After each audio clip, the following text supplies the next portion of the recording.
Hello, good morning. It is 8 a.m. on a Wednesday morning. My name is Ishita Saxena, and this is my entry for YapTM for Lime. Tap me. So, I had to do a lot of head scratching to figure out what my topic for today should be. And I narrowed down on like three topics, and I chose one of them with intentionality because it has been eating me up for the past 3 days, and I'm filled with analysis and reviews for this one movie. And so I thought, let's make it a larger issue. Let's cover the history of where it comes from and also debunk the movie as we go about it. So it's a very recent movie, it's still in the hall, and I will give a disclaimer before I start analyzing it on this audio note. So if in case people don't want to listen to the analysis right now and watch the movie before they do that, then go ahead. I respect that, I support that. I will stop talking about it. I mean, wait, I will give you a disclaimer. I will never stop talking. All right. So let me first start by revealing the topic. So, the topic is going to be incel horror and a deep dive into the movie Obsession by Curry Barker, which is in the theater right now, and it is worth every time, every paisa that you give into buying that ticket. In fact, go watch it twice. So the movie is not born in isolation. It is actually something that comes out of a lot of our lived real life experiences, which has been exacerbated to an extent where it makes you uncomfortable and squirmish in your seat as you watch it in theaters. And the Indian audience is very sweet. We actually started laughing at one of the worst scenes of the movie, and yeah, that was weird for me to watch. But then, yeah, we very publicly also make statements like, if I'm buying you a 370 rupees ka biryani, then I expect so and so from you. So, well, I don't expect this audience to understand where that movie is coming from. So, the movie comes from a genre which has gained prominence in the past 7 8 years, and it's called incel horror. So, before I get into incel horror, let me first split the word and get into what incel means first. So, the term incel was coined by a Canadian woman, Alana, back in 1997. She started a website called the Celibacy Project. And right now, it's a very optimistic, benign movement where boomers and young adults could basically come together, have a community where they could talk about their rejections, their lack of sexual lives, and their removal, basically, their self inflicted removal from the life of dating.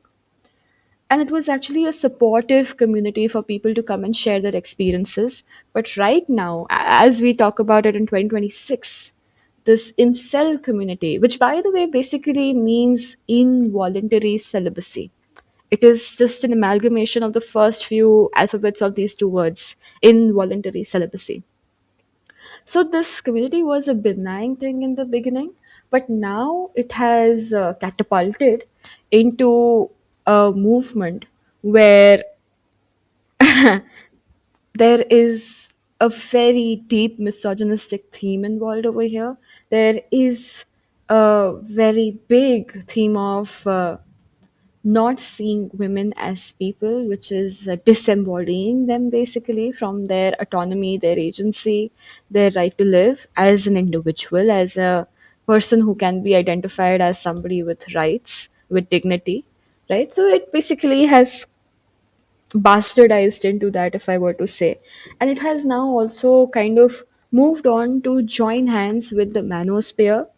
So the manosphere is a pro-traditional masculinity and anti-feminist ideology born online, which encompasses of subgroups like involuntary celibates, which is, like I said, incels, men's rights activists, and pickup artists, and basically men going their own way. And this group is tied together by their belief in innate male superiority and subjugation of women. And in this group, we have a kind of male entitlement, and we also, through this group, in the incel horror genre, we get to see the predatory nature of the good guy trope. Good guy in quotes, okay? And instead of like real monsters in incel horror, real men end up taking the position of monsters. And it is a supreme form of misogyny, which is hatred for women that we see in such movies. But it is a very buttressed form of misogyny. If you don't pay attention to it, you can actually miss it also. And some prominent movies that stood out for me before I get into a deep dive of Obsession, one would be Don't Worry, Darling. It has Florence Pugh and Harry Styles in it. And in that, we see Harry Styles is a kind of a man who builds a world which represents like a 1950s trad wife kind of a world. And he takes his wife there, and the wife is completely disillusioned by it at one point of time. And the men feel threatened by this woman trying to gain back her agency and autonomy and trying to fight back a system that they have literally built to disillusion her. And then we also have Companion. You know what? I will not give a breakdown of these movies. Go watch them yourself. So Companion is there. Again, really messed up. There is Blink Twice. And in an Indian context, there is Ek Villain. So Ek Villain actually derives from another form of the manosphere horror called the slasher movie genre. So over here we see a man who basically takes rejection as rejection killing. Like if she has rejected me, I will go ahead and make justice for myself by killing her in return. Instead of dealing with the emotions of rejection as an adult or going to therapy for it, I will go and pick up a weapon. And in Ink Within, the choice of weapon is a screwdriver. And for me, the screwdriver is actually symbolic of the fact that the character of Ritesh Deshmukh is always demasculinized back at home, where his wife is always complaining about him as a provider, as a lover, as a partner, as a co-living person in the same house. The wife is always complaining about it, and she also strips him out of his father's role and insults him for not being a good enough father. And so Ritesh Deshmukh, he snaps. And for him, it's not his wife. He says, I love my wife. I'll do anything for her. I think her name in the movie is Sulu. And on the other hand, to let go of his anxiety and angst that he feels at home, he goes out and he kills women. Women who are not being soft, who are not virginal, who are not kind, who basically don't follow the feminine gendered norms, who again look like a threat to his masculinity. He goes and he punctures them with his screwdriver and eventually kills them. And that exactly is what the slasher genre looks like.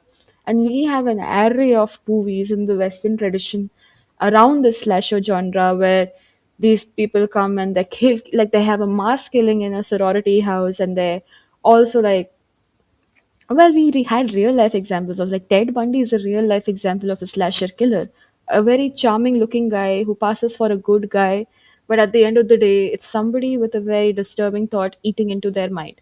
And one thing that I don't like that happens over here is that we really infantilize and empathize with these killers. We always find a woman in their life who ruined them, or we find like a childhood trauma that ruined them. I'm like, that is basically putting a bandage on a very big issue, which we should not gloss over the way that we do. So, anyways, now that I've explained what the manosphere is, what incel is, and what incel horror is, let's come to incel horror as a genre. So, incel horror basically debunks the good guy myth. A guy who will not outrightly come and assault you, a guy who will not wear his politics on his sleeves and will not outrightly show that he is a misogynist, but a guy, when given a chance, can completely ruin a woman's life. Okay, so it can be somebody who very slowly changes her into a person who is more of a robot and less of a person. Somebody who in his head is already disembodying her, and somebody who already has very strong feelings of discontent with her. And when given the chance, they literally show up in a very malevolent way. And Obsession is one such movie. And now I am moving into the analysis of Obsession as a movie. So, oh my god, the fact the realness of obsession really gets to you. It is such a real genre of a movie because this can happen to anybody. Of course, it is a hyperbolized version and it won't happen to this extent in real life, but it scares me. Let me start with a surface level thing. The name of the character is Bear, and there is a big discourse going on online where women are literally thinking of being with bears in like forests rather than going out with actual men. And then Kari Bhagar ends up naming his male lead Bear. And the female lead, her name is Nikki. So the only crime that Nikki committed in this movie, from Bear's perspective, is that she had a life of her own. She wanted to leave the city. She wanted to write her own love story, and she wanted to figure out her own path. And Bear, because he is such a self-sabotaging, critiquing person who does not have like he's a very mundane, banal, nice guy, trope guy who doesn't really have any life of his own and has completely obsessed over the idea of Nikki as his partner, is not okay with that. So when like they're coming back from a party, he wishes that Nikki loves him above all. And poor Nikki, she gets stuck with him. There is absolutely no decision on her part to stay with Bear. This one wish willow thing is like a supernatural element that they've added to this movie, and Bear does not believe in that coming true, but he still wishes upon as a last resort. And it does come true, and Nikki obsessively falls in love with him. In fact, falls in love with him is the wrong statement. She actually just obsesses over him. She is jealous, she is manipulative, she isolates both of them because it becomes awkward for their friends to be around them because of Nikki's behavior at times. And she does not love him. She is not there in the relationship. It is some extrapolated version of Nikki that has come into the movie that literally just loves Bear and has no other thing in life that she is focused on. So this movie is also like a movie about the male loneliness epidemic because Bear has no functional friendship. Like nobody can absorb what he's actually feeling. And this can be exemplified by the guy Ian in the movie. So Ian is already somebody who's hooking up with Bear's romantic interest, Nikki. And Bear trusts him with the advice that he gives Bear to basically propose to Nikki to be in a relationship together. And Ian is taking every opportunity to ruin that for Bear. So Bear tries to ask her out at trivia night. Ian, first of all, says that please don't ask her out on trivia night. It's one sacred ritual that we have as friends. We should continue doing that. And when Bear actually musters up the courage to ask her out, Ian interrupts him. And he tells Bear, don't talk to Nikki like this. Just call her Freaky Nikki. That's something they used to call her back in school that Nikki actually doesn't like now. And also, Ian is a very he is basically a bad guy. He's a very emotionally disconnected, self-absorbed man who doesn't really tickle my pickle. So there is a friendship deficit in the movie that is being explored, and that culminates into a romantic infatuation that becomes a horror movie for Nikki and for the rest of the people watching it. And also, this movie is about women who fixate on emotionally avoidant men and how they end up becoming collateral damage because sarah who is Sarah is another friend that Bear had. Sarah was the perfect romantic partner for Bear and she actually had feelings for him, but Bear refused to see that. Like Bear is such a self-pitying character that he refuses to see social cues that are good for him, and instead in his arc of self-pity, oh, everybody's gonna reject me, everybody's gonna like not be happy with whatever I do, he doesn't see somebody who actually likes him. And now the movie now slowly shifts from a relationship to a hostage situation. Like there is a montage where I genuinely felt like, oh, the wish came true and it came true so beautifully. Like they are a beautiful couple. But then the montage ends and the fourth wall of sorts is broken and you get a view into their relationship and it's messed up. because Nikki has left the chat. Nikki has left the world. And Bear actually calls the One Wish Willow Company, which is called Tabby Cat accidentally. And he calls them and he's like, can I alter my wish? His entire relationship with Nikki, I won't even call it that, it's a hostage situation. His entire hostage situationship with Nikki is in shambles. And brother still wants her to love him, but in the way he wants her to love him. So Nikki is not even in charge of her emotions in this hostage situation. And the company basically says that, the person you are with is not Nikki anymore. And it is your moral obligation to stick with this person because you've put this person in this situation.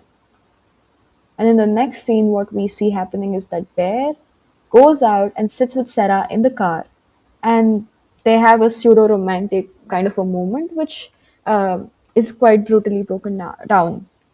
And that basically shows that that scene for me showed me that Bear is not a good guy. He is a very, very bad guy. He is a guy who can go to any extent to please himself. Bear is obsessed with himself, and his obsession for him is creating wreckage for everybody. Like the crescendo moment in the end is evidence for Bear's self obsession because he chooses to rather die than deal with the mess that he's created by like overdosing on pills, which is also the way his cat passed away, by the way. Also, another thing that the movie explores is that intensity is not the same thing as intimacy. Nikki loves him with intensity, but at the end of the day, it is just something that this extrapolated human being who's not Nikki is creating. And Nikki actually saw Bear as a brother, and there's an entire scene where there is a Hansel and Gretel poem read where Nikki expresses this because she tries to surface. In fact, she legit once asked Bear to just kill her. And Bear says, "What is so bad about being with me?" She never said yes to being with you. She is being forced into this. And can you, for once, not be so self obsessed and help this person? But no, that doesn't happen. This is basically a very messed up movie, and I should have given trigger warnings as well in the beginning. But, and I'm running out of time, so I just saw that. This is a messed up movie. It has essay, it has blood, gore, and it also has some really messed up themes that it picks up. So watch it with caution and record an audio note about how you feel later on. So that was my time, and good day, goodbye.